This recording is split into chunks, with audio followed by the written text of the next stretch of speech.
Today on the Mile High Sports Symposium, we're going to talk Western Conference Finals, Avalanche Golden Knights, a little bit of a preview, and then we're going to talk Broncos schedule release and make some predictions. So stick with us, and we'll be right back.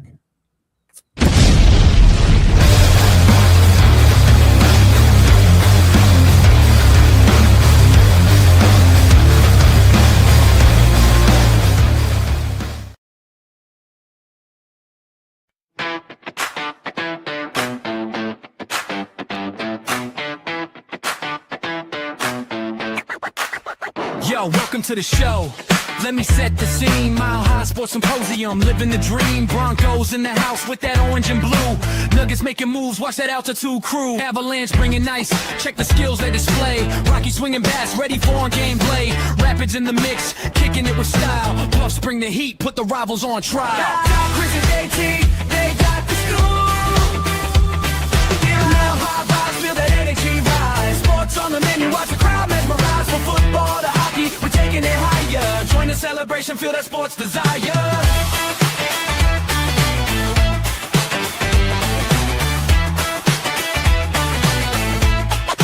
It's a meta bay. Hello, everyone. Welcome to the Mile High Sports Symposium. You scratching some records up there? What are you doing? Yeah. All right. Of course I am. Do the youths know what records are? No. Vinyls. They might. It's a handful might. Not. I mean, how youth we talking? Hey, waxing it is what I do believe was used back in the day. I have never scratched a record on purpose because they're like really nice. Yeah. And if you ever had a scratch CD back in the day, right? Like that ruined your day. 100%. Imagine it was vinyl. Like CDs, you could we did like this the cleaning thing, like you put in a little case thing, spins, right? Like the cleaning kit. You all know because you got them from me at Walmart. Right, my Alien Ant Farm CD was just wrapped.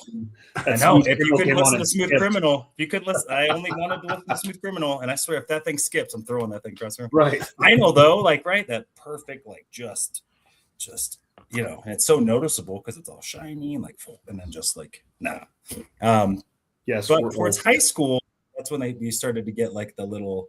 You started to get the electronic, the little square, and then that's when. Mm-hmm. And now it's Paris Hilton does it. She's Paris a world renowned. Shaq's a DJ. Just saying. I mean, yeah. He's coming back to LSU for another year. Who's not going back to LSU? Because apparently there are no rules in college basketball anymore. There are no rules. I mean, I swear it's wider. Doc Holiday. Yeah, that was wild. That graphic that just shows the schools, and then it's Jazz, Celtics. Celtics. I was like, what? Right. Apparently, you could cash the check from the NBA, right? As long as you don't play 20 to 30 minutes, right? Then I don't even know if it's that. One of the guys I don't know what it is. I wasn't a real. I played 10 games in the league and then came back to college. What? Yeah. It's hey, you know what? I have a baby to feed. I got 2 baby mama. I need to go back to school and get my degree. And that's what it is now. Right. It used to be the opposite where it used to be the other way. You had to go get the cash. Now I got to go back for the NIL money. This 2-way contract ain't feeding the mouse. I mean, get your money, I guess. Right. Hey, I'm not mad. I mean, I'm not mad. If it's not against the rules. Not mad at it's the adults, bro. I'm mad at the adults. What is wrong with you? One, if you make people this dysregulated and then expect that they're not gonna the moment they can get all of it, I'm gonna get all of it. I wonder. Yeah, I don't think I've ever I didn't really believe that Tom Izzo was gonna be my spirit animal in 2026. But here we are. Oh yeah. Well, quite a fun way to start the show. Right. I mean with record scratches and all. But we've been here for a little bit. They know some sports to talk about. Oh yeah, and we have some teams playing for some pretty significant things. I should say we should have a team playing for some pretty significant. Whoa. Hey, Rockies are in the wild card combo right now. Are they? Let's not. Hey, until they are eliminated, technically they are. We're not. This is not your mom's Colorado Rockies or your older brothers, okay? Or your Colorado Rockies. Or mine, yeah. Currently, they're hanging with the Rangers, only down 3-2. Okay. Chance to take the series against a team that won the World Series just yesteryears. So let's just, anyway. But that's all they get right now for today. Okay. Yeah, that's the max Rockies talk today, unfortunately. Yeah. Or fortunately. Let's talk about the Colorado Avalanche. Colorado Avalanche have a matchup against the Golden Knights starting tonight. They will be in Denver. And I think we got news this morning that MacKinnon's going to be out. Nope. Makar. Oh, sorry. That's what I meant. Makar, my bad. Yeah. Too many M's. Makar's going to be out. Stone's going to be out. But regardless, this is two teams that have cup-winning pedigree, that have coaches who have been there, players who have been there, their core players that have just, know what it takes to win. How are we feeling about the Avs kind of in general? We'll get into some details. Do we like our chances? Do we think this is going to be a challenge? Do we think we're going to walk through this team? Chris, what you thinking?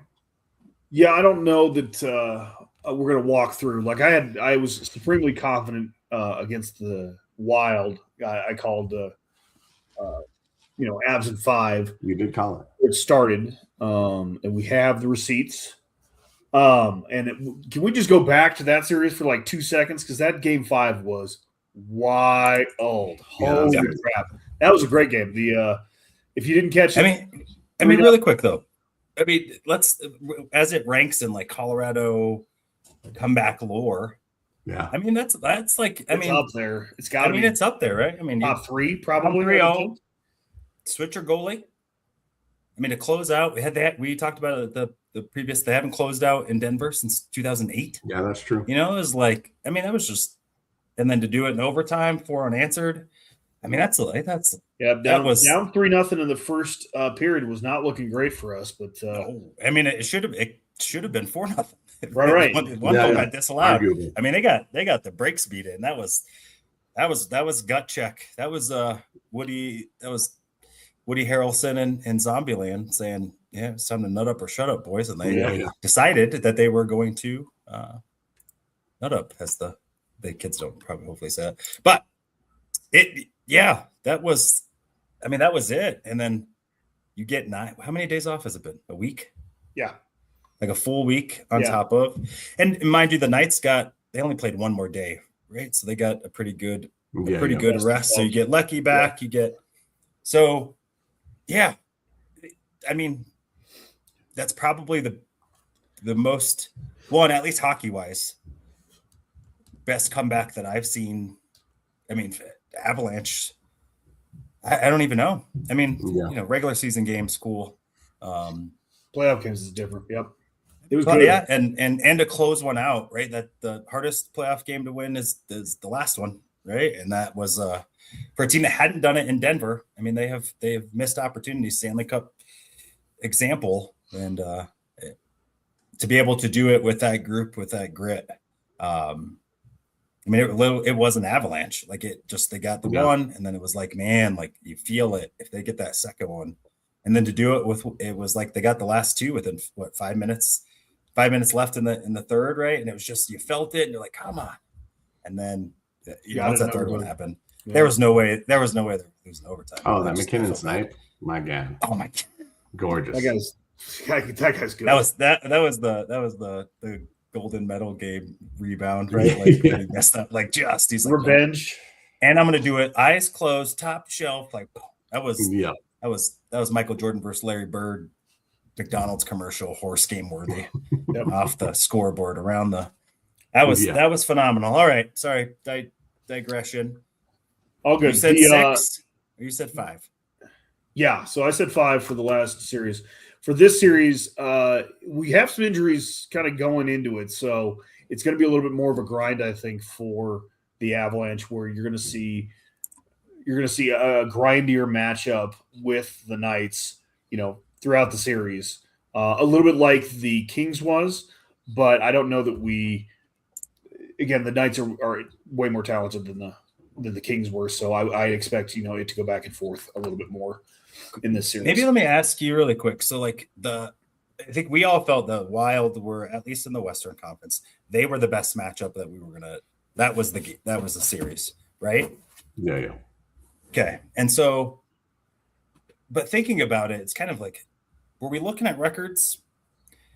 Because the Knights, at least expectation-wise coming into the season, were supposed to be a team that was going to challenge for the Cup. They walked through most of it. You have your coaching change. You win your last 7, right? You get the new coach bump like the Nuggets of last year. And so and part of this is I'm asking because I don't know. Is this version of the Knights better than the Wild were when we got them, right? Not just what we thought about, but recency for sure. Because I think we have the same record as they do in our last 20, if I recall, right? I mean, just they're playing really good both sides of the ice. Their special teams is I think better than ours, in particular our power play. So just with maybe if we just stick to recency. We're not worried about the totality of the season because in the end, what you did in October doesn't matter. Is this team more talented with the way that they're playing right now, the additions that they had, guys that came back, than the Wild were? Or do we still feel like that Wild matchup was, that was the peak when it comes to talent that the Avalanche will face, at least to this point? Yeah. Go for I it. don't know that the talent is different, but it may be the way the talent is implemented or utilized is more of the difference. So, I still think the Wild were more talented than the Knights coming in because, your record is what you are what your record says you are. So I still think the Wild are probably more talented than they are. That doesn't mean that the Knights can't get it done in this series. Sure. I think I think they have the playoff at least experience. Wild-wise, I thought that they were more star powery, right? Especially from a guy that hockey is not on the top of my list of things outside of my home team that I follow. I know more of the Wild's players. Like I know of them. I know a little bit of background than this version of the Knights, even though it's weird is half their team won the Stanley Cup the year after the Avs did. So it's like I'm just trying to check myself on is this like national narrative that you're reading into, Nick, or is this this team actually can do it? I'm excited to play the Knights. I'm glad it's them. I'm glad because I wanted to put the Wild pelt up on the wall because I hate them. Hate the Knights. 1, stupid name. 2, stupid name. Just for what they did to the Avalanche, the Avalanche needed them to win the Cup. They needed to get their butt kicked by them to get over it, I guess. But I didn't forget it. I didn't forget blowing that 2-game series the way that they did, losing 4 in a row, and I think we were on a trip together actually. Mm-hmm. I'm mad about it still, and so I'm super excited about it. I just had to check how do we feel? For some reason, I feel like this is a 6-game series, but I think that's because I want to be a little more conservative in my excitement. But something tells me that that the Avalanche should dispatch them in 5, just a gentleman's sweep, just like the Wild, because the Wild were a better team. They had grittier skaters. They had more star power. The Knights, their last 7 of the regular season wasn't exactly murderer's row. A la the Nuggets heading into the playoffs this year. Yeah. Wasn't exactly the gauntlet. So tell me why, you two, tell me why this game could go belly up. What would need to happen, or what would be the argument for if we're doing this podcast in Vegas, which would be pretty sweet. If anyone wants to help sponsor, please let us know. Right. We got a couple shows. If we were to be doing the Vegas show of this, what would we say has to go right for Vegas to come out and either make this a slugfest or to come out with a win? And probably it all starts with game 1. If they come out sneak attack, they get game 1. they control the series. So what would they need to do? What's the storyline have to be? Yeah, well, I think the Wild, sheesh, we're past them. I think the Golden Knights are better in areas that matter maybe a little bit more in the playoffs, which is up the middle. They have great center depth. That's something we talk about the Avs having, but they have great center depth too. I think that matters a lot in a playoff series. Yes. These are the guys that drive the offense. These are the guys that get looks for other guys on the ice. And they found some magic with that, especially recently. Marner's looked really good for them. I think that they can kind of dictate pace a little bit more with those guys than the Wild were able to do, just because they didn't have the same level of depth up the middle of the ice. Maybe more names that you've heard of, maybe more skill guys, maybe better goaltending, but the middle of the ice matters when it comes to the playoffs. And then I think defensively, they're probably a little more deep. They have guys that are physical, they're tough, they clear out the space in front of the net for the goaltender to get clean looks, to clean up anything that Carter Hart doesn't snare up. They kind of are able to kind of clear that out for him. So I think that, they present different challenges than the Avalanche did, or than the Wild did against the Avalanche. I think the Avalanche felt a little bit more like, or the Wild felt a little bit like more stylistically how the Avs play. Whereas I think we're going to see a little bit different feel from the Golden Knights. I think they're going to be more physical. I think they're going to try and muck it up a little bit more. They're going to put bodies on everyone, and they're probably a little more well-equipped size-wise to put a little more pain on our guys than Minnesota was. I don't think we'll be able to dump and chase quite as well as we did against Minnesota. So there's definitely things that they can do to make it really difficult. And I think, to be honest, Tortorella being brought on late, this was a team, like you said, kind of sleptwalk through the season.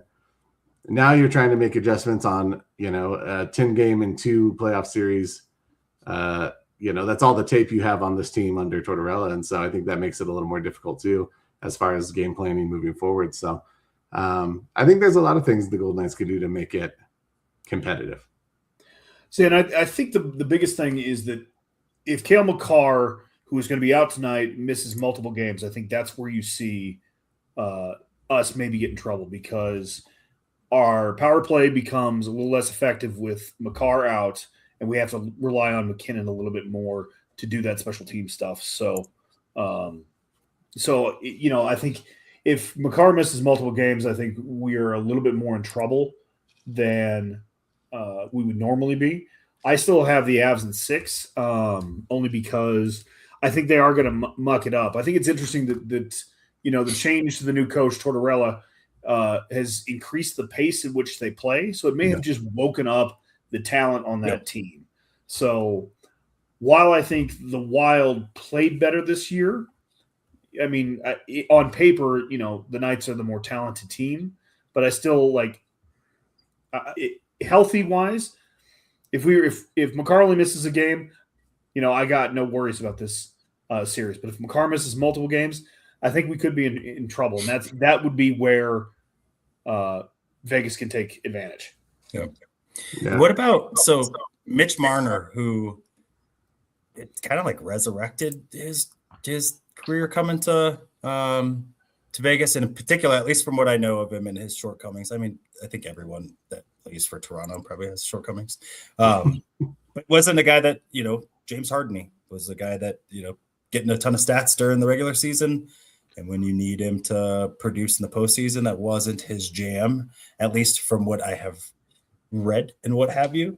That's true. This postseason, he's actually been, a guy that is playing like a $12 million player in the NHL. Because at least from the tail of the tape, I think the only team that really rivals the Avalanche down the middle, right, with the center lineup is Vegas, and I don't know that I would take theirs over, but it's at least, you got Eichel, those are guys that have their own star power at those positions. Without Makar, especially, I think Carlson is arguably the best defender on the ice then. And so, and I think they are getting really good goalie play right now, but a little bit the Avalanche, trying to figure out who their go-to is going to be. And with Marner being able to contribute outside, or at least on the wing, I think it gives them some of the star power to be able to give the Avalanche some havoc. I worry more about the tightness, right? Like, at least this team the Avalanche have underwhelmed since winning the Cup. They know it. We know it. Heard MacKinnon talk about it in his press conference yesterday. It's not good enough. It's only our second Western Conference Finals appearance in the last 15, 16 years or if not more. And so with that, my biggest concern is the Avalanche. I think they're the only team that will beat the Avalanche. I think Vegas can capitalize on what the Avalanche don't do well better than maybe other teams, but it's really, if they come out like they did in Game 5, I think this Vegas team is, because they've been to the mountaintop, or at least a good chunk of them, I think that they won't give up. They won't give up a 3-goal lead, right? Like, they, in my opinion, they're going to be a team that closes those games out. And if you no-call, no-show like the Avalanche did in a couple games against the Wild or even against the Kings, you drop a couple, you're down 2-1 in a series for a team that has been front runners all season. 8-1 in the postseason. They haven't trailed. And so that to me is my concern, with or without Makar, is, will this group tighten up? Or do they finally have the gumption or the team with Nas coming back, with Gabe not only being on the ice, but playing good hockey? You can only be such a good leader if you're not good, like at some point they don't. And then, with Wedgwood playing pretty good hockey. And so let me ask you worry this. about that. Is that let me ask you this question real quick. Yeah. So have the Avalanche struggled this? Have they been challenged this postseason? Because in my opinion, they have been. Like that Game 3 where they got whooped by Minnesota, and then the first period of that Game 5, I thought were hills they had to overcome, and did in flying colors. So there was we had a group chat where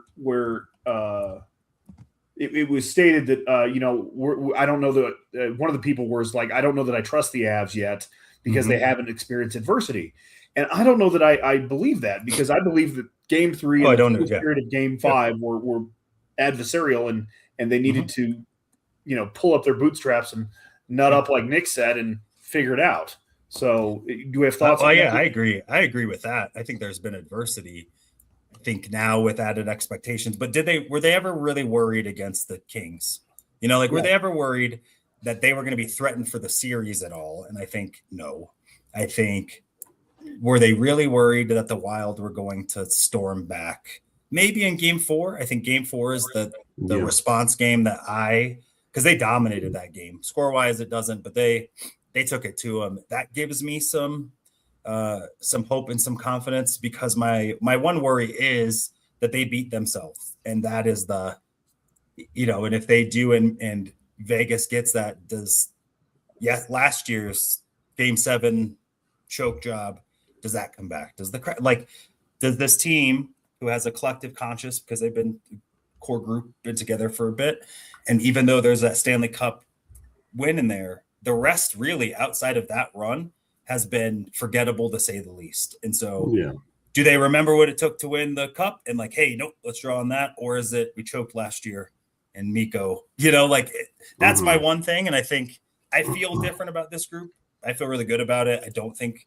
that they will succumb to that. I think that they've gotten a really good batch of talent plus leadership with Brock Nelson, bringing Nas back, Lecky. You got tapes, they have guys who I think are good professionals in terms of bringing their lunch pail to work. And now when you got Drury and Raw scoring, guys like that, Malinsky, Burns, I just feel like this team has a different grit to it than the previous ones. And And with that, I think this series goes 5. I think I'll feel even stronger about it if they get game 1 and you put Vegas on. If you win game 1 without Makar, if I feel like let's choke them out, boys. That's my take. Who knows? But I feel super confident, and I think this conversation has really helped me. Like, do I feel confident because I'm just hopeful, or because I hate Vegas, or the Avalanche hands down were the best team in hockey and played really well against the Knights, whether guys are out and we're on a bet. Like, it just don't have any other data to say like this will be a hard series. And mind you, they're going to play the games, but professionals. But just it's not hard to fathom that this ends quickly. What do you think about have they been challenged? I mean, we know they've been challenged, but have they proven themselves to be a little bit more grittier and have a little bit more gumption when it comes to taking on adversity? Well, I think the biggest thing for me that gives me confidence is that if you look at the 2 series against the Kings and against the Wild, they're stylistically really different. And I think that like the way that they won against the Kings, it was low scoring, it was gritty, it was physical, it was slower pace. It was good goaltending, it was sound defense. And then you come out against Minnesota, who definitely has more firepower, but you match them for speed. There were a lot on the forecheck. Just getting after the puck, getting after guys, being a little more physical down in their own zone. So I think that the fact that they can kind of play both styles really serves them well. I think that's the thing that I have the most. That gives me the most confidence in them. I think the thing that I worry about most, I still worry a little bit about goaltending, just because at any point it could become a little bit of an issue.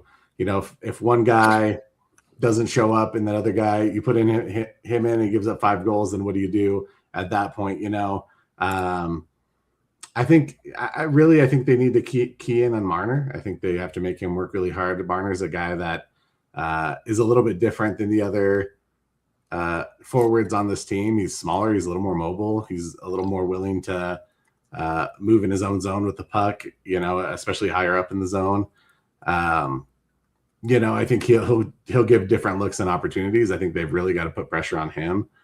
But I think that this team, I would agree that the adversity they've faced doesn't feel quite as intense as maybe the adversity some of the other teams have faced, or at least Montreal and Vegas. But, I think they've had opportunities to, let it slip a little bit. They could have given up game 4 against game 3 against LA. They could have given up game 4 against the Wild, or game 5 against the Wild. But they came out, they handled business, they took care of what they needed to take care of. And I think that I think in previous years, it's been a little more dicey. It hasn't felt quite as solid. It hasn't felt quite as confident in the locker room and after games. And I think this team right now knows who they are. I think they know the depth that they have. And I think as long as the depth scoring continues to be there, they're going to be, near impossible to oust out of the playoffs, just because they're getting contributions everywhere. Agreed. Also, we should mention that they are getting 2 players back. So they are getting Lettinen and Malinsky back. So yeah, and while we lose Makar, we get 2 defensemen back. So yeah, Malinsky being back is big. He can kind of play. He can do a decent impersonation of Makar, at least when it comes to in the offensive zone and potentially on power play. So I think it's important for him to be back. You really lose a lot of scoring pop, obviously, with Makar being out. But if Makar and Malinsky are both out, scoring from that defensive line or that defensive core goes down pretty significantly. Brent Burns has a nice shot, but he's not really known to score. Same with Josh Manson.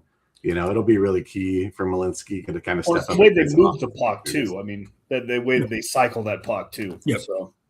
Yeah, and I feel at least, getting shots on the net That's not where my concern will be.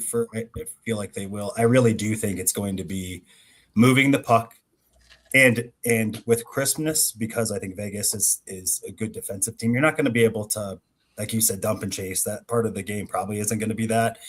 If we're trying to get pretty goals, probably not. Probably not the series to get cute. It's all like put it on the net, right? Like if they shoot 45 times, 3 will go in, or and I feel like it's just focus on pressure and making the smart play, not the because the Wild were going to give you opportunities. So if you didn't take advantage of one, you were going to get another one. Just like the King series, I think you're going to have minimal opportunities. I think Vegas plays more open than the Kings do.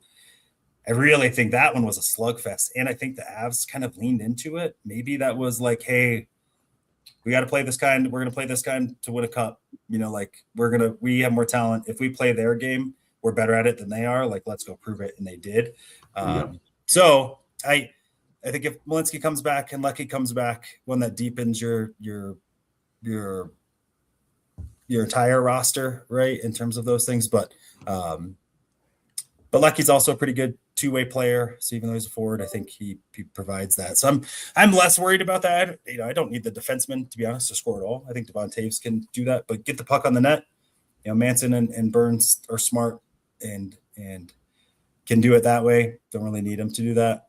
Can they remain tough? Can Josh Manson get under people's skin, like he did last series? Yeah. Can Nas elbow someone? I haven't seen much Nazem Kadri, and I don't know if that's good or bad. I don't know if clean Nazem Kadri is like, I don't know if I like that version. I kind of like a little like get under their skin. Till now. So I'm saying we saw what happened when you didn't. The Nuggets got punked, and so when Manson got underneath their skin in Minnesota, I think that really messed with them. I think that really messed with their identity of being a tough team when you get punked and then we beat you anyway, and you didn't do anything about it. And then we came home and took it again from you. So super excited about it. And just real quick, do either of you care who they play in the Eastern Conference Finals? I do. I kind of want them to play Montreal just to beat the country. Yeah. Oh, I want Carolina just because it feels like it's been inevitable. It's the. It's probably like last few seasons, and even like they can bond over like, hey, Mikko did you dirty too? Mikko did you dirty? I know. And then Mikko's like the X that we all talk about and all the things. So, all right, should we transition or anything else you boys want to hit before? Nope, let's do it. Let's transition. All right. Well, just in case you haven't yet, please go like. So appreciate you, Lenny, for shooting us a like. If you could, go thumbs up. It's better than thumbs down. But definitely go like, subscribe. You can do that for the Orange and Blue Network. Ton of great shows. Talk about that in a second. You can also go, if you're not watching us on our YouTube page, Mile High Sports Symposium. We're getting it going. Help with some traction. Love it. Go like and follow, subscribe to all the things because we're dope. The algorithm. Feed it. Additionally, caffeine. Yes. As somebody who believes in take care of herself and working out a lot, I can only do that because I have caffeine and kids. So to go do that, get you some Dubby, Jitterless Energy Blend. We can get you 10% off at your checkout. Use the code OBN10, Orange and Blue 10 for 10%, or Elbow Nix 10, because that's all the good stuff, none of the bad stuff. Again, if you can't pronounce it, don't put it in your body. Go get you some Dubby. But before we leave, I want to let you know we got the shows in different area codes. We do have the shows. We have Broncos coverage pretty much every day of the week. Mondays and Fridays at 11 a.m. with Orange and Blue Blitz. Mondays at 7, Broncos Bros. Tuesdays at 7:30, we've got Nothing Rhymes with Orange and Blue. Wednesdays, of course, 2:30, we got us.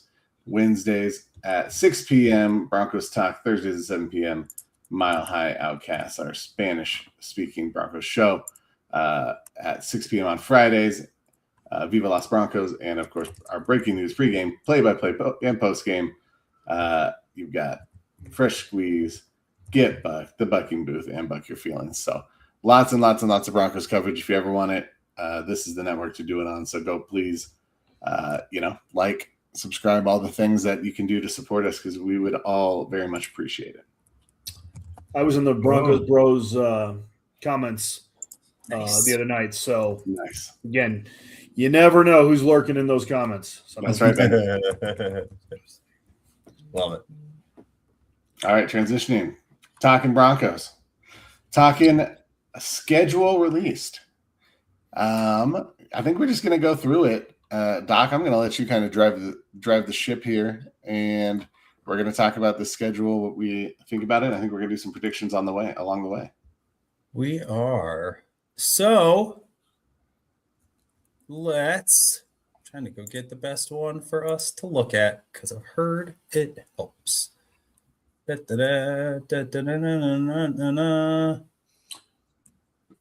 Help me out with some filler music, boys. Why you get a chance? What do we think of us getting the Chiefs game to start the series off with on Monday night? Do you like having divisional games that early? I kind of don't. I kind of want them at the later part of the game, so the games matter maybe a little bit more in the division race itself.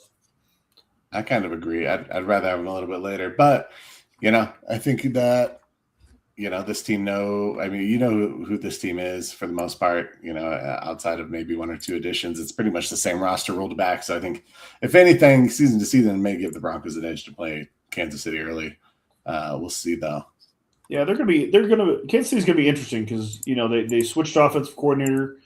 Eric Bieniemy is back, calling plays, so that'll be really interesting. And they also have added, Ken Walker, who is the highest paid running back in free agency for sure. So I wonder if they're going to run the ball a little bit more and be more of a more balanced than putting it all on Patrick Mahomes and Travis Kelce and trying to win that way.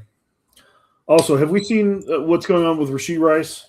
Have we seen what's going on with that gentleman? I did not. What is that man needs Jesus? Is all I'm saying. He violated his parole. He is going to jail for 30 days. He's going to do rehab in jail, allegedly. Hand of God, this is all true. I'm not laughing. I'm not laughing at you. I'm laughing for the circumstance. Yeah. So I don't remember what Rashee Rice violated his parole for, but he violated his parole for smoking marijuana. Then so he's going to spend some time in jail in this offseason. So we'll just kind of see how that goes. But it is interesting to me that the Chiefs have decided that we are not going to upgrade the receiver room. I don't care how big a screw up that Rashee Rice is. When he plays, he's great, but again, availability is a skill. So it 100% is. Well, I'm it's hard because do I want to borrow other people's schedule? I just want the Broncos. You guys keep talking. So on our first schedule, first game. So Monday night, you had said it, against the Chiefs. You don't like the home or the I don't like the division games division matchup. What about you, JTZ? Do you care that the Broncos not only just on the road to start the season against a team that was 6-11, but the fact that it is a divisional game? I think it's a little disrespectful that we're not the home team, but outside of that, I would prefer to play divisional games maybe a couple weeks in to the season, get your feet underneath you a little bit. So interesting. I like it. Yeah, it didn't end up working out for them, but the Chargers, right, started 3 games against 3 division opponents, started 3-0. To me, it felt like that's a wrap.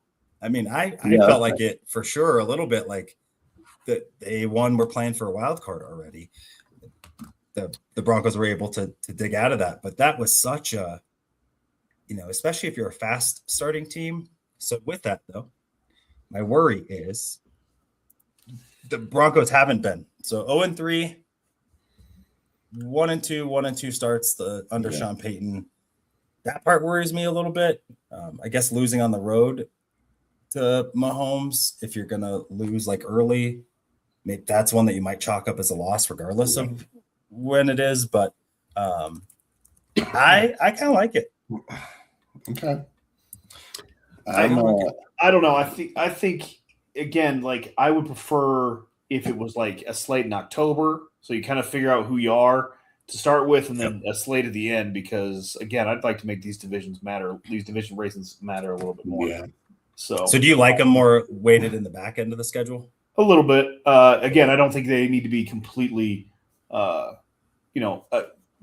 from the early season slate. But like you said, like the Chargers played 3 division games in September. It's like I don't even know if most teams know who they are at that point. So, oh yeah, I mean they've only been tackling how many times have they actually tackled people before then? Yeah, that's exactly right. So I would prefer those games to matter and have a little bit more weight. So call me stodgy and old, but that's what I think. Yeah. Okay. So the slate to start with is not. Well, let's start with Broncos. Yeah, it is. It is not. Some would say the worst opening 6-game stretch that they have ever seen. I've heard that several times. It's pretty rough. It is. I also am one of those of like, because we always know anytime that you look at the schedule, yeah, it's true. It never is like what you think it'd be. And so now give me a sec. I'm going to pull up our schedule to Viewpoint, but also the narrative is the narrative is, did the league do this because they hate Sean Payton? Can that even be an answer? No, that is a load of it. That is a load of bunk if I've ever heard it. Like, who said that? I forget. Someone national. This is the doesn't like a coach. Who cares? Yeah, I mean that's again. If it's Al Davis, it's one thing. Like I get that because Al Davis sued the league. Sean Payton hasn't done anything against the league in like a decade. So let's slow down when we're talking about these conspiracy theories. So I was actually teasing the Bronco Bros about like, hey, you got to watch out for the Cardinals. The Cardinals is coming. So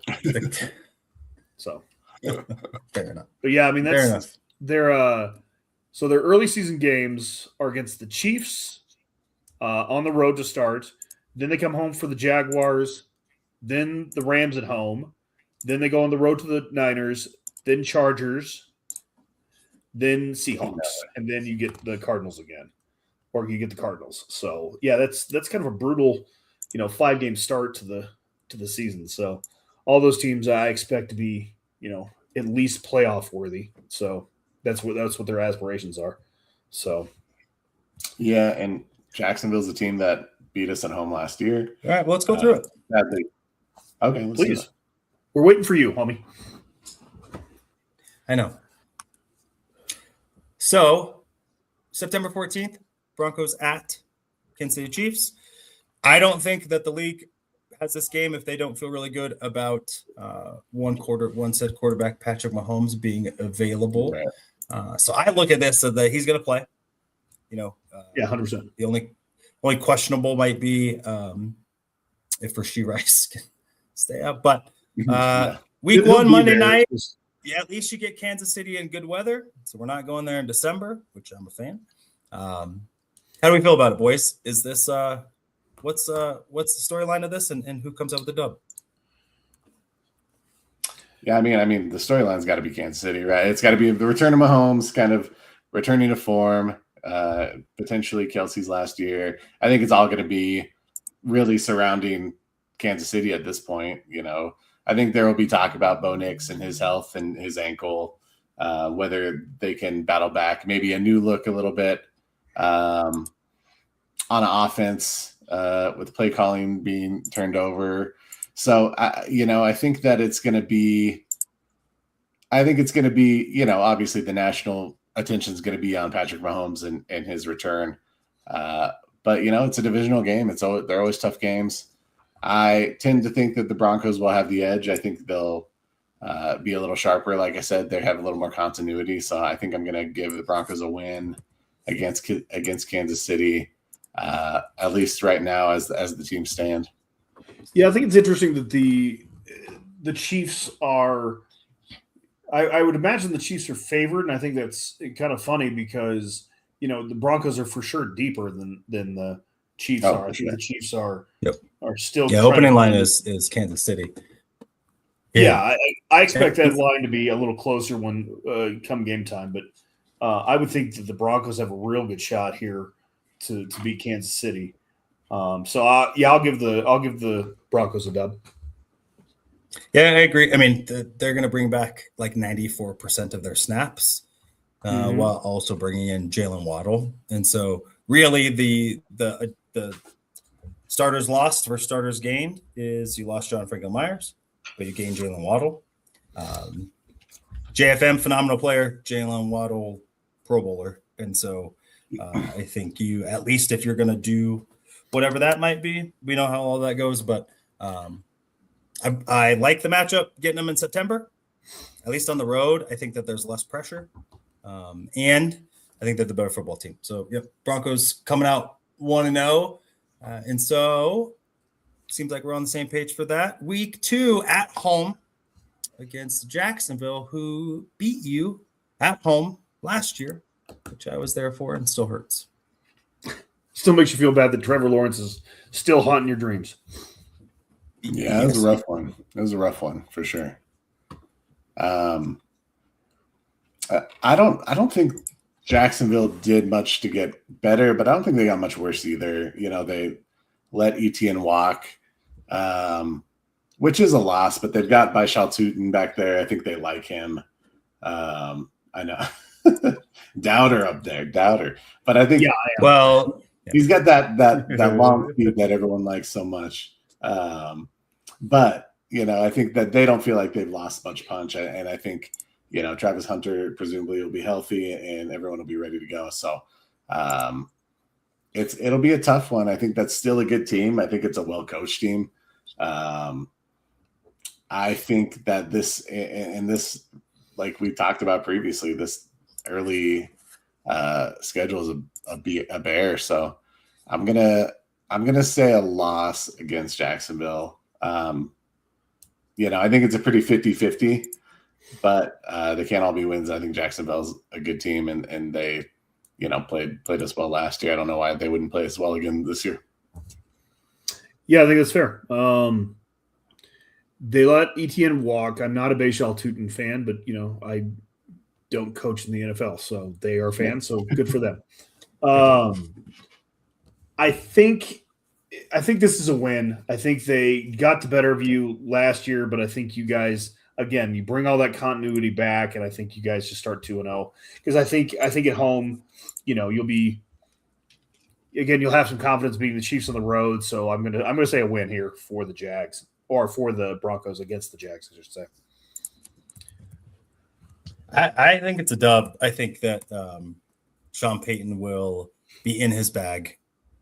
Coaching, I think Davis Webb obviously, but I think that we, like Sean remembers, and then utilizing the small market thing as a rallying call, like all of that crap that happened. I think Sean Payton will make sure this one hurts. So I got the Broncos starting 2-0. I agree. Sorry, and at home. Hold on, I got to stop you for 1 second. So one of the talking points that I'm going to have this offseason, especially this summer going into training camp, is that transition from Sean Payton to Davis Webb. I'm not 100% convinced that this either goes as smoothly or transitions as cleanly as most of Broncos Nations and Broncos writers want it to. Broncos what? Hold on. Nation, You said Broncos Nation? writers. No, Broncos country. Broncos whatever country. You guys are whatever. Broncos country. Let's ride. I don't think it goes as smoothly as we think it's going to. There were some key hints in his post or his pre-draft press conference that I'm going to keep hitting his points. So that's one of the things I've got my eye on this offseason. So anyway, sorry, Nick. Just for the record, it did not go smoothly last year. And so I think the change is also like it wasn't great. It was getting the call in, like it just, I'm expecting it to start slower even. So I agree with you. And I think for us all to know last year wasn't good either. And so hopefully, anyway, but all right. So 2-0 coming back to play the Rams, who start in Melbourne, and then come back. And then their week 2 matchup is, I think, against Seattle on Monday night, if I recall. And then they come here. Or no, I think it's the Niners on Monday night, and then come here on a Sunday night. So get them on a short week after a International. There we go. How do we feel about that? That's right. That's right.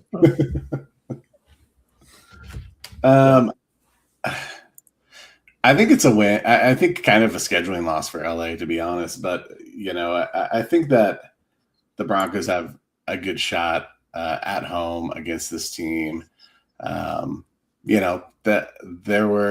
It's obviously a really complete team in LA. I think they do a lot of things really well. But I just think the Broncos have I think they'll be better at home this year too. So I don't know. It's tough. I think we have enough guys to put pressure on Stafford. I think we've got guys who can go out and make plays. So I think if anything, it'll be close, but I think the Broncos will pull that one out. I got this one as a loss. I still think the Rams are pretty talented. So Stafford is going to be the best quarterback the Broncos faced thus far in the season. Yes, I'm calling out Patrick Mahomes.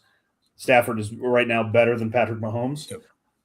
And those weapons, I think it's going to be an interesting it's going to be an interesting chess match between Vance Joseph and Sean McVay. You're going to have Riley Moss on that outside, either facing Nakua or Devontae Adams, which I don't think favors the Broncos. So, I think it's a loss. I think, then the Rams may start slow because they're, like Nick said, they're in Melbourne and they've got to go to a division game to start the season. But this one, I think they focus and give us our first L.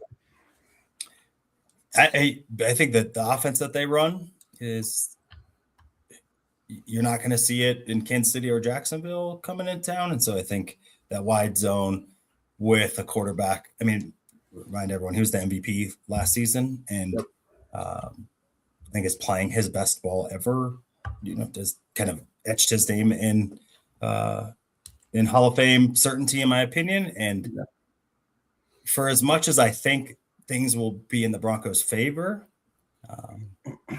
I do think that they are the best team in football from a distance right now, at least in the NFC. And so I think if there's going to be one that they lose at home, I'm looking on here, I think it's this one. And so I also have the Broncos losing against the Rams. So keep it in the NFC West. So now we got a 2-1 collective record. Go on the road to play the San Francisco 49ers. I have this one as a win. I actually don't. I don't think Brock Purdy, I think he's a good player. I think he can get rattled. I think the offensive line for the 49ers has kind of fell apart the last few years. Mike Evans is a nice addition, but that isn't Puka Nacua and Devontae Adams. And so I feel pretty good about the Broncos' ability to match up. Obviously, George Kittle is the Hall of Famer, and so he'll get his. But I think the defense is good. The linebackers are going to be great. Getting Greenlaw back with Fred Warner if everyone's healthy. But I think their secondary is vulnerable, and so I think and their ability to get pressure was not good last year. I don't know if it'll be that great to start the year this year. So I actually have the Broncos getting a dub on the road against San Francisco 49ers. Yeah, I have a win also. Niners are going to be tough, though. I think they'll be better this year, assuming they're healthier. Mike Evans brings a new dynamic to that offense. I'm not necessarily a Purdy believer as far as, taking your team to the next level. I think he's a good starter. But I'm a McCaffrey believer, and that guy's tough. He's tough. He can win you any game you get into if he's breaking off runs and creating with his legs. So it's a tough team. I think it'll be a pretty close bout, but I think the Broncos ultimately, I think the defense will win out over the Niners offense. That I just am still a little I just think they're a little thin on offense. I think Kittle will kind of be an X factor for them. If he's healthy and he looks like Kittle of old, then maybe that creates a dimensional problem that we don't have an answer for. But, I think overall we match up pretty well against them. Yeah, I got a dub as well to make it 3. The Niners to me are still kind of a retooling team. They keep losing a ton of stuff to cap space concerns because they re-signed McCaffrey and they re-signed Purdy into his extension. So they keep losing things on the defensive end. So I have this as a dub. Kittle's going to eat. Look for this to be kind of more of a high-scoring game where it's like 35, 31, something like that. Yep. That's kind of where I'm at right now. I agree. I like that too. I think this will be a defense optional, which is interesting because I think they tried to build themselves, both teams, on being run the ball and stout defense, but I think they'll get cute quarterback happy and it'll be shootout. Actually, I trust Bo Nix more than Brock Purdy, which is interesting because Brock Purdy's been to a Super Bowl. But here we are. All right, well, you get the defending champs at home short week, Thursday night football. Do we miss the Chargers game somewhere in there? Yeah. Chargers week 5. Chargers, sorry. Yeah, Chargers on the road. What do we think, boys? I'm gonna take an L here. For whatever reason, the Broncos don't play LA very well at home, or their home, I should say. Yeah. They lost in LA last year. This team, it's a gritty team. As much as I don't like Harbaugh, I think he's a good coach. I think he puts together, winning teams. I think they know how to win. I think they've bolstered their team in a way that will keep them, especially with health. That offensive line is going to be a bear. If they can run the ball, it's going to make it really tough for the Broncos to kind of key in and get Herbert under pressure. They have a hard time bringing Herbert down sometimes anyways. I think that, ultimately they'll probably split the series, but I think winning after playing San Francisco, I think going into LA is going to be a tall task. So I'm gonna pick a loss for this one. Same for all the reasons that JT laid out. So, grittiness, you guys don't play well on the road, and Harbaugh seems to just have your number in LA. Well, it's going to be a loss because 2 is more than 1. I think the Broncos get a dub on the road. I think that they should have last season and kind of gave that one back. I'm not in love with LA's defense. I think that they played over their head last year. I don't feel good about. If I'm them, I like Mesidor. That is their solution, I think, to creating some pass rush. They didn't really get anyone on the interior. Their corners are mid, and so are their safeties. And I can't wait to play Tony Jefferson again. And I feel like the Broncos are going to get him in. But we're a team here, so the Broncos are 3-2, heading into the aforementioned Thursday night matchup against the Seattle Seahawks, defending champions. The Fighting Sam Darnolds. Who do you got, Chris, in this matchup? This one, again, on a short week is always a toss-up, and these games tend to be ugly. I wish they would get rid of the Thursday night games in general. Okay. So I got it as a loss, but again, you could talk me. It could go either way, honestly. So unfortunately, you have more of a pick 'em. Yeah, I wish I had I wish I had better analysis, but like on a short week, it's anything goes. Like I don't have a strong feeling one way or the other on it. So yeah, I would. I'm more conservative, so I'm probably leaning loss just because I do think they're a little bit deeper. I don't know that I really. It's funny to say, do I trust Sam Darnold in a big game, even after winning the Super Bowl? I still don't. I still kind of feel like New England was a little bit fraudulent, so maybe that's part of the reasoning that I don't think Sam Darnold necessarily is a world beater.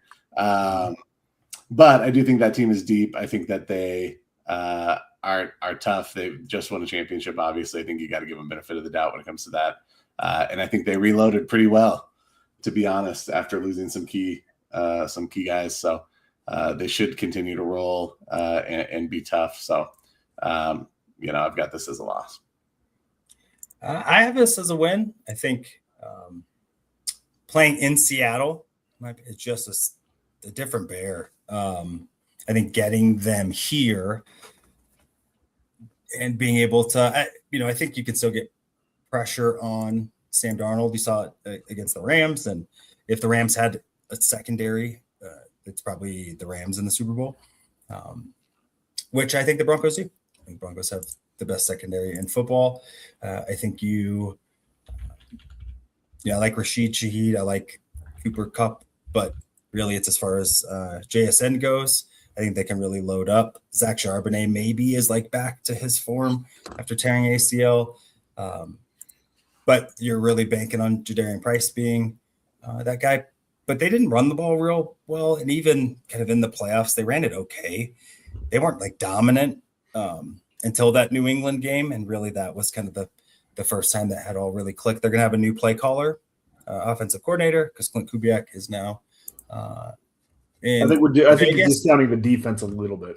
So that defense is dominant. It is good. Just good from Nick Manning. I do. I think that they're not great, not Super Bowl winning. Good. I do think having them at home and having a pretty good, like having a elite defense, having them at home with the noise volume, I think that kind of evens it out a little bit. I think whoever runs the ball best will come out on top. And I trust the Broncos offensive line more than I trust Seattle's. However, like you said, Chris, I think it's a toss-up. If they lose this game, I wouldn't be shocked, nor would I be like doomed for the season, because of this is the reigning Super Bowl champs in a team that similar to Denver has come back pretty intact. And so I think that this is I also think it's a good opportunity. Thursday night games are weird to predict anyway. So I think any of the things could happen. It could be an ugly game. It could be a high scoring game. It could be one team no-shows. I wouldn't be shocked by any of those things. And I don't think that this is a game that I would, if they win, you feel good, but knowing all of that other stuff, like, did you really get the best Seahawks version? How good can you feel about it? But you two got it as a L. And so, now we have the Broncos at 3-3.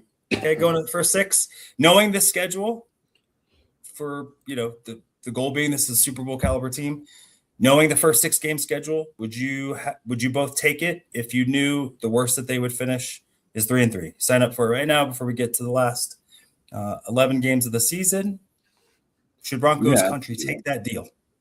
100%. For sure. 100%. I think you got to be happy against that. I mean, going 500 against that lineup is I don't know that it's a feat per se, but it definitely is a statement.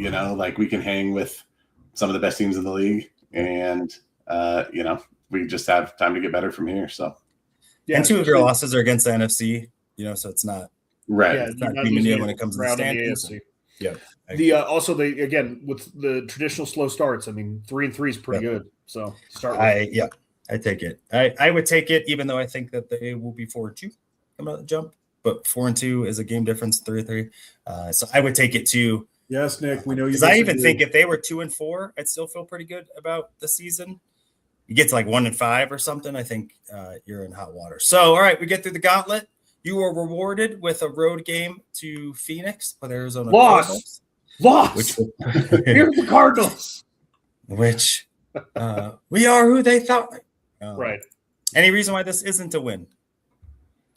It's the NFL and things get weird, but no. I mean, there's a reason the Cardinals are traditionally picking the top 5, every single year. And when your backup quarterback, who's a starting quarterback, is skipping workouts. And God bless him for it. Like, get your paper. Like, hey, I know I'm your only hope this year, so you better figure it out. Hey, I'm not mad at it. And just with that, I think we chalk this one up to a dub. All right, so we got 4-3 back at home against the Kansas City Chiefs. What say you, JTZ? I'm going to give them a win. I still think that this team, I mean, I think they're obviously Mahomes got hurt, but even before he got hurt, that team was struggling last year. They made some good moves. I think they had some additions that will make them more competitive this year. But just top to bottom, I still think this team is better than Kansas City. Can Mahomes go in and get a win? Sure. But I like us at home. I think if we've already gotten a win on the road, I think getting a win at home should be easier. Presumably. But win for me. Any rebuttal? Win. Yep, agreed. I think agreed. They sweep the Chiefs. That's pretty significant. I'm just going to point that out. I mean, it is. Swept them last year, and we're a field goal away of sweeping them the year before. If there were a team that I want to sweep, it's them for sure. That's the one. All right. So we got 5-3. Carolina to face the reigning NFC South champions. How do we feel about this? Any reason for abnormally large concern outside of just the NFL? Any given Sunday, you play schedule. No, the Panthers are sneaky because I think they surprised a lot of people winning the South last year and being competitive. And Bryce Young showed some signs of life, but he still wasn't great. So I would still give a dub to the Bronx. Yeah, me too. I think that that team is like on paper just not that impressive. Now I think they play a little bit better than they look on paper. But like you can shut down McMillan, I think, with PS2. I think Xavier Legette hasn't really broken out. Chris Brazel's your down the field option. John Mechie, like these receivers aren't too much to worry about. And then Tommy Trimble, he's not exactly an offensive tight end that you worry about. Maybe in the red zone, that's about it. They had a little bit on defense, but I need Xavier Legette to start a podcast talking about Southern food. Oh, I would listen to that for sure. Yeah. I actually think on paper outside of Bryce Young, they look all right. You make some good off-field additions. You bring in Devin Lloyd. You bring in Jalen Phillips. Coker is good. Yeah, he's a good receiver. Coker's good. Yeah, but their skill position, Chuba Hubbard is. I'm hearing a lot of good and not like, hey, this is elite. So. Yeah, that's how I feel. No, it's a Broncos win. So we're moving on. We are 6-3 heading into the bye. Everyone's getting healthy. Come back out for a challenging division matchup with the hated Las Vegas Raiders, who may have Kirk Cousins at quarterback, might have first overall pick Mendoza at quarterback. What's our thoughts? How's our feel for this one going against a Kubiak? I got a dub. I don't care what the quarterback is. Kirk Cousins, we all know he's a bridge quarterback to Mendoza, so he was not good. Like Kirk Cousins was not real great last year, so he's pretty mediocre, which is why he did not have much of a market this offseason. But again, like that team is a graveyard of talent, so they're still trying to figure out who their identity is, and they're on. Yeah, even just looking at their defense, it's just they're on their third coach in 3 years. Is that right? Yeah. Okay.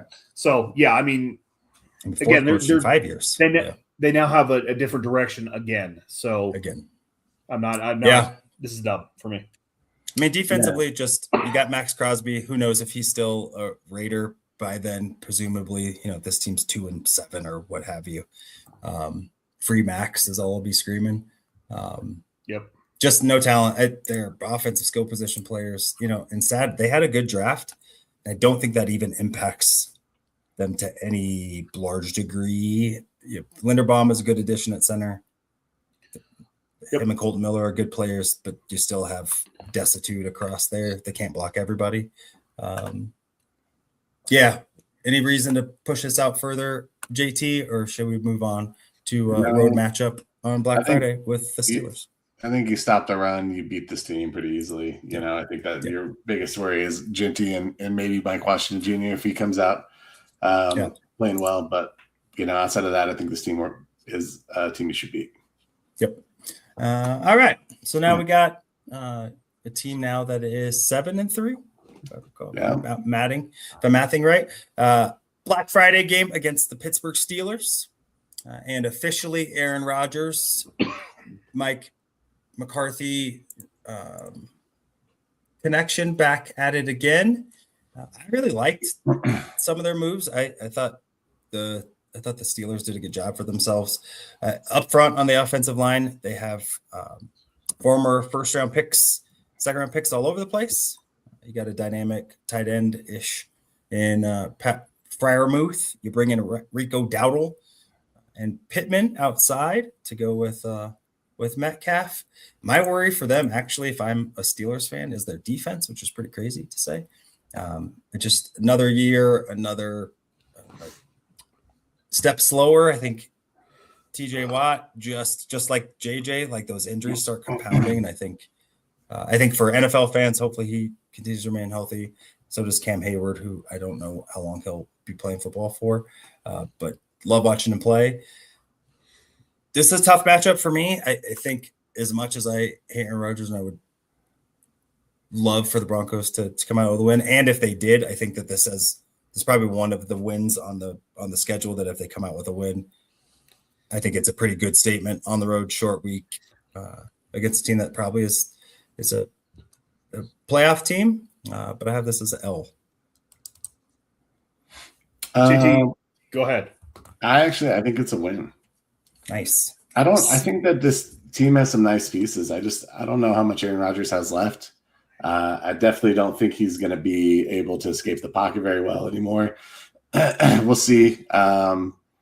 They did do some nice things. I think adding Michael Pittman Jr. was a big boon for them. It's funny to me. They got Jeremy Bernard, who feels a little bit like a smaller Michael Pittman Jr. to me. So a lot of possession receivers. Wetjen was a good draft pick for special teams. I don't know if he's going to be a game changer on offense, though. And like you said, Nick, I think that the defense has some question marks. I think you can kind of take advantage of that a little bit. They added Jaquan Brisker, Jamel Dean, who are good secondary guys, but I don't know that they're changing your franchise that much. So I think the Broncos can win this one. Mike McCarthy sucks. This is a W for the Broncos. Again, like Aaron Reverse Rodgers. Psychology, do you? Right. Aaron Rodgers is not what he was anymore. Let's just be honest. Like he's bad. Okay. And now you have DK Metcalf, who's more concerned about hitting fans than he is about, scoring touchdowns. Yeah. And you have Michael Pittman, who's kind of been a disappointment in Indianapolis. And, I'm not like – I'd like Rico Dowdle, but I think he's just a kind of another guy. And I agree. So, dub for the Broncos. Yep. All right. I like it. Okay, sorry. I like it. It would not shock me if the Steelers are like 3-14 next year. Like I think they have like a Pete Carroll like demise coming. So it would not shock me if they're bad, like real bad next year. I can see it. Yeah. So anyway, Mike McCarthy sucks. End of. Yeah, that's fair.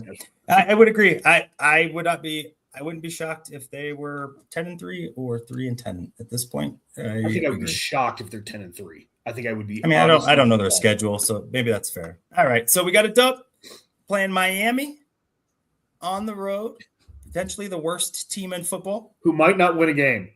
Who might not win a game. So any reason why this is not a dub? Speak now or forever hold your peace. I feel bad for Malik Willis. I'm on record. I feel bad for that guy. Sure. Yeah, me too. Okay, fair.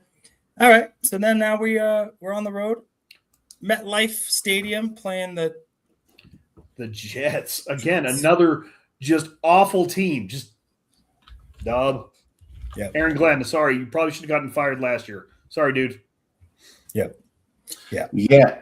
Jets are a team I like on paper more than I like how they go out and play on the field. They did play us tight last year. I don't really think Geno Smith moves the gauge at all for me. Like, he's a vet, but I think that this team still has a long way to go. So I think Broncos can beat them pretty easily. Yeah. Agreed. All right. I like it. On the road, tough travel to Vegas in December. Play the Raiders. Any reason why the Raiders are a different team than they were 4 weeks ago? Other than like a quarterback change for Francisco Mendoza, and they get a spark there, nothing different for me. No, I think it's agreed. Same outcome. All right, you know what? Now we get something good under the tree. If you subscribe to that Christmas Day game, Friday against the Buffalo Bills, an opportunity for Josh Allen and the Mafia to get revenge over the greatest interception in the history of postseason play, and Jaquan McMillan. Coming into this, if our predictions are right, they have 11 wins. That's pretty good. Pretty good. 11-3, and on a pretty substantial winning streak. Same as last year. I think we got to, was it 9, 10? Yep. 10 in a row. So not too bad, but we got to roll up the sleeves. In my opinion, huge statement game. I think that this is one of those litmus tests. But probably the most talented quarterback that you will face in this stretch for sure. If not in the NFL. Let's talk about it, boys. What do we got? What do we think? And how do we think this goes? JT, go. Yeah, I mean, I think it will be a loss. Josh Allen's hard to beat. He's a good quarterback. They gave him DJ Moore, which I think is a good addition for them. Maybe a bit of an overpay, but a good addition for them nonetheless on the offensive side of the ball. I think he brings a dynamic that they were missing last year down the field. And a lot of it's the same team. They bring in Bradley Chubb to bring a little bit more pressure, and maybe he'll have a game against his former team that drafted him. We'll see if he's healthy. CJ Gardner-Johnson was a good addition for them on the back end. So I think I like the moves that they made, but I think they were a good team, and I didn't think they needed to retool too much. And I think that they'll want to get some revenge, and that this is their opportunity. Same. I don't have any no notes. One note. They did switch coaches, which will be interesting to see, like kind of how that dynamic changes. But yeah, I don't. Again, Josh Allen's super hard or super tough to play, and I think this is a potential revenge game for them. So yeah. All right. Well, I have it as a dub because I want it for Christmas. Me too. I want it. Don't get me wrong. Yeah. I'm indifferent. But you know what? It is. If they were to win this game, do you think, especially with it being late in the season, assuming that they're in play for the number 1 seed, all that stuff still, would that be a statement like, yep, like this is the team? Or is it just another game on the schedule? Again, depending on how it's a December game that we're predicting in May, so we'll see how it plays out. But yeah, I mean, this would be another one of those teams that is vying for that contender role in the AFC. I think if Bo Nix can go out duel Josh Allen for a second time in 2 years, then that says a lot about where he's progressing towards. It's hard to do one time in a playoff series. It's hard to do 2 times in a row. Even regular season. So, I mean, I think it would be a statement to the league for sure. Yeah, 100%. I agree. I think this is one, if they were to get, I think it speaks volumes. All right. Well, loss, and then you follow it back up with a road game against the New England Patriots. How do we feel about that? It's a W for me. I think the Patriots are going to have not had a great offseason from a lot of different standpoints. So, loss for me. Or, I'm sorry, a win for the Broncos, but a loss for the Patriots. Yeah. I agree. I think it'll be tough. And I do think that Drake May is a really good quarterback. I think he'll continue to develop. I think they will challenge the Broncos. But ultimately, I don't think they did enough to get better, at least on the offensive side of the ball yet. Romeo Doubs was a good addition for them, but I don't know that he changes that offensive scheme too much. I think Broncos should be able to handle New England, and like I said, I think New England was a little bit fraudulent last year, so good time to prove it. Yeah. If the Bills if you gave me that win, I probably would have checked this up to a L. I also think that the Patriots are frauds in terms of, I just don't think they were as good as they're roster. It's hard to say the team that went to the Super Bowl, but their path lined up pretty well to play the Broncos backup and CJ Stroud, who it's always nice to play the Jets twice and the Dolphins twice. So 100%. And a last place schedule being 3-14 the year before. All right, so we have the Broncos, if I have my math right, are 12-4 going into a matchup against the Chargers at home for the division, probably in some way, shape, or form. AFC West seeding, etc. Do the boys close out strong? I have a yes. Again, last week is always kind of a crapshoot in general, but I have it. They lock this game up and lock up the number 1 seed. Yeah, I think so too. I think they win this one. I still don't trust that the Chargers will be healthy come game 17 or 18 or whatever now it is now. And they seem to always have some bad attrition. So I think with that, plus, I think you split the series with Chargers. If you lose one early, you might win the late one or vice versa. So, I think they get away, finish with the win. I agree. I think they close out. So we have a record of 13-4. Let's go. Which do we know what the over/under was? The over/under, I think, is 9.5. Yep. ESPN or DraftKings has it as 9.5, and Mike Clay at ESPN has 10.9. So okay. So we have it way over. Yep. But last year I think we had them at 12-5, and they were 14-3. So that's true. But I bank on this team, knock on wood again, being one of the more healthy teams in the NFL. They've figured out something. You bring in a star receiver like Jalen Waddle, who has only missed, I think, 6 games in his 6-year career. You bring back 94% of the snaps of a team that was the best team in the AFC. And so I feel good about, feel good about the direction. Losing JFM is tough. Hopefully they were able to address that. But really, that's the only place where you can really think about like they needed to upgrade or hold serve. But I do think the offset addition of Jalen Waddle and improving the explosiveness on offense outweighs the deficit of JFM on defense.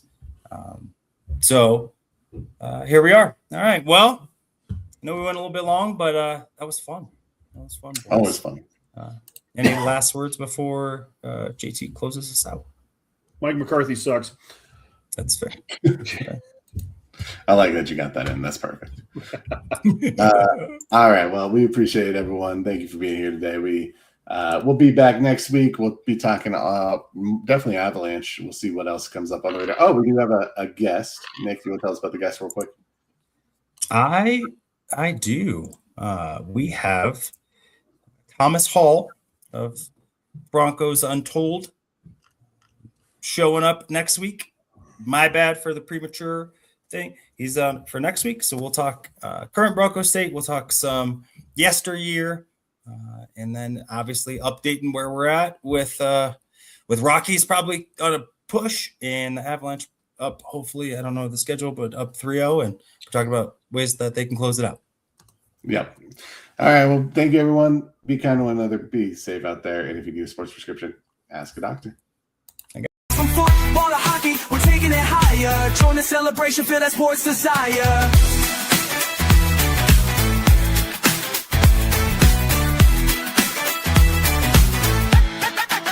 So grab your crew, let's hit the show. My high sports symposium, let the good times flow.